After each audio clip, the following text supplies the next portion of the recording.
Come on up. Rocky Wilson, an exceptional writer and actor.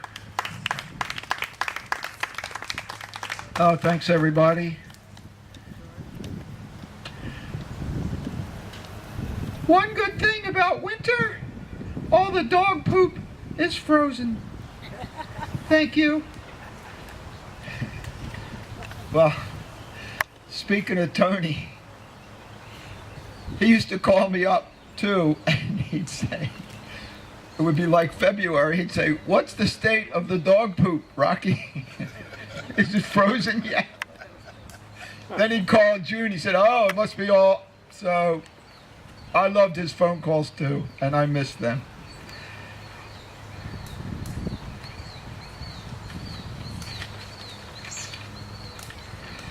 Since she left, I use more and more duct tape.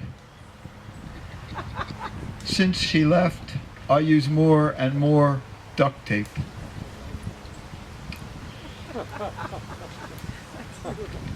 It's true, I can vouch for that.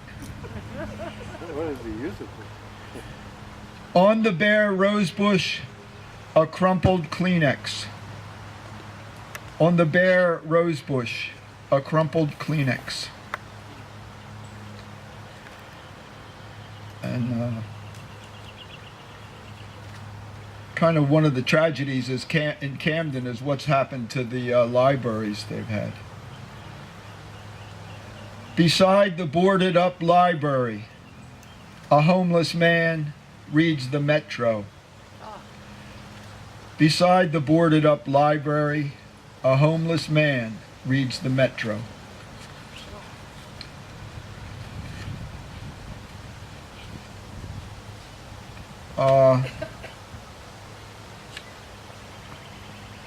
I'll do a couple from the book I have. First hot day of summer. My cousin dead a year, wearing his shorts. First hot day of summer.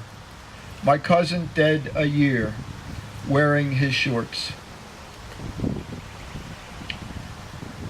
And this one was written in one of Raphael's haiku workshops he did at the Hopkins house. Missed all winter, the clink of ice in my glass. Missed all winter, the clink of ice in my glass.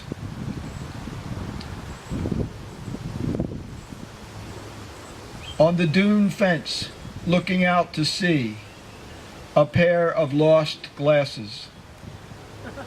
On the dune fence, looking out to sea, a pair of lost glasses.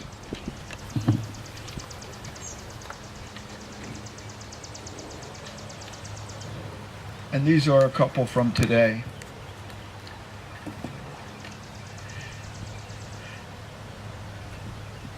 At the door of the church on picnic, at the door of the church on picnic Sunday, hundreds of ants.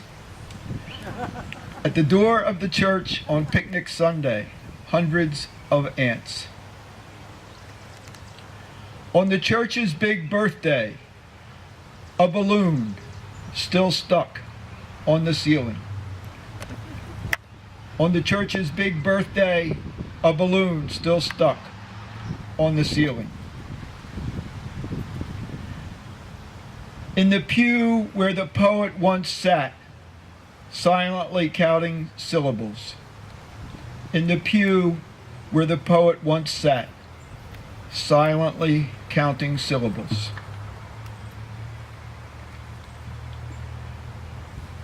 The same cup his fingers touched, may we drink from his haiku forever. The same cup his fingers touched, may we drink from his haiku forever. I have one more poem. This is for Larry. John informed me that this was, that Larry died, I believe, July 24th, 1967. which would have been during the summer of love. I didn't know Larry, but I guess I feel I do through the other brothers. Dear Mom, what did I do to deserve to be raised in Haddonfield with a little initialed silver pusher to get peas on my spoon? To deserve growing up across from Hopkins Pond, where I caught my first sunfish and at evening heard the low moans of the morning doves? To deserve pink slices of roast beef on my plate with your corn pudding every Sunday until the divorce? To deserve seeing John Wayne on Iwo Jima and touching Roy Rogers' hat while he rode Trigger around the ring? What did my father do to deserve getting the measles right before D-Day and so survive? What did I do to deserve friends who'd let me mow them down with a smoking Mattel burp gun? To deserve a grandmother with a soft blue velvet couch, a Pepsi-filled icebox, and a cream-colored Impala I could borrow when I turned 17. To deserve to go to Gettysburg College and live where all those soldiers died. To deserve a 1Y in the draft, unfit for duty except in a national emergency. I'll never tell you what I did. What did my friends who weren't as smart as me or as cowardly do to deserve Vietnam? What did my friend Lanny do to deserve a Navy father who pushed his only son into a war? What did the wounded Marine do to deserve Lanny, a medic risking his life to drag him back? And what has Lanny's mother done to deserve a locked trunk of letters in a basement instead of a son? Thanks a lot.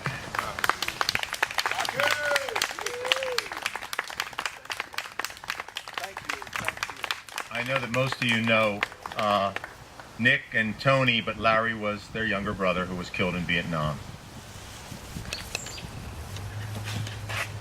Hi, my name is John, and my experience with poetry is, up until a few years ago, I thought Joyce Kilmer was a woman.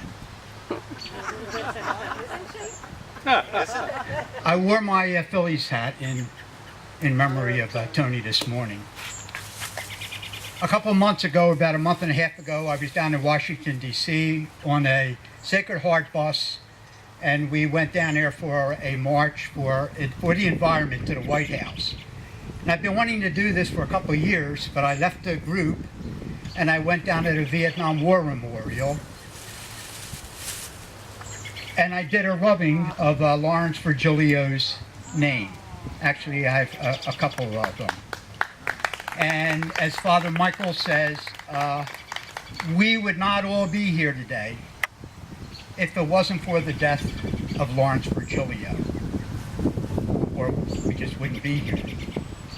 And I looked up in the registry, and someone told me this, I would give this to somebody, maybe it would hang in the Nick Virgilio house, and I'll give it to them today. But when I looked up at the registry to find Larry's name, what they have there, and I put it on the back, is MC for Marine Corps, CPL for Corporal, NJ for New Jersey, died July 24th, 1967, and then you have 23E, 117. 23E the panel, 117 is the row, and was really a hard thing to get a rubbing because it was way down at the bottom. And if you notice the date, in July will be the 50th anniversary that he died. And just a personal thing is, I was in a service, I was in Germany, and I rotated out of the service in 1967, about 2 months after Larry died. And I've always felt a little bit of guilt when I think about the almost 59,000 American soldiers that are on that monument, not to mention millions of Vietnamese that died in that war. Wrote a haiku for Larry. And all I'll say is the haiku was inspired by William Stafford's poem, At the Grave of My Brother, Bomber Pilot. And I know haikus do not have a title, so I won't give it a title other than to say I'll mention Memorial Day, which will give it some context. Larry V. re-enlists yearly to die another death remembered. Larry V. re-enlists yearly to die another death remembered.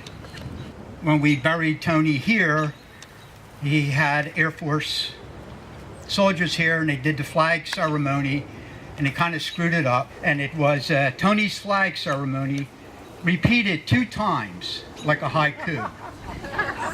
Tony's flag ceremony repeated 2 times like a haiku. And then I have these, and it's for all those soldiers from all wars, from all sides, who have come back maimed at the USO show for wounded vets. The sound of one hand clapping. At the USO show for wounded vets. The sound of one hand clapping. And then a variation on that would be receiving the Purple Heart, a left-handed salute. Receiving the Purple Heart, a left-handed salute.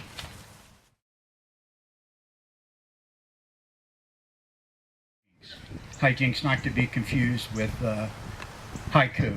So here's 3 selections.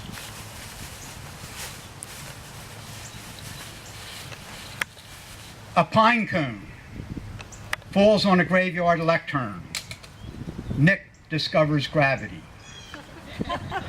A pine cone falls on a graveyard lectern.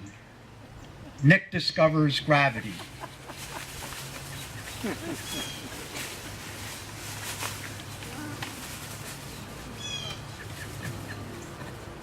Chance meeting on top of a graveyard lectern. A spider and a fly struggle over the plot of a haiku. Chance meeting atop a graveyard lectern. A spider and a fly struggle over the plot of a haiku. I thought visual representation could only help those hi-jinx. And the last one was inspired by Nick himself. A mackerel flops around on top of a graveyard lectern. A fish out of water, out of itself. Inspired by Nick.